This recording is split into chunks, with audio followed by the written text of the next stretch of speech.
ได้พูดถึงว่าการเว้านี่เนาะมันมีโค้งมันได้ทำมั่ง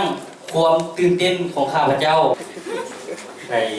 ความรู้ใหม่คือเทคนิคการเล่าหาอย่างและเทคนิคการนำเสนอที่เสียสุดเหมือนใดผู้จัดกับอาจารย์เขามีความกล้าเพิ่มขึ้นเกิน 70% มาฮู้ว่าการเรียนเว้านี่มันเป็นศาสตร์แขนงนึงเนี่ยอาจารย์ ได้ใส่ชนะความย่านที่ข้าพเจ้าเคยมีมาจับไม้กับเริ่มโมซันแล้ว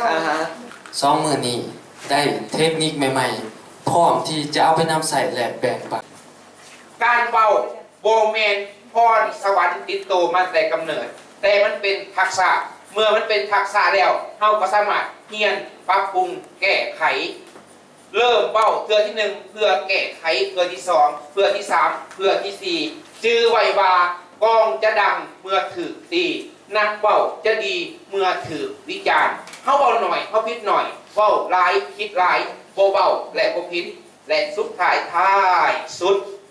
พรแสวงสนะพรสวรรค์เมื่อพรสวรรค์บ่แสวงมาวันนี้พวกเฮามีความมั่นใจเว้าได้บ่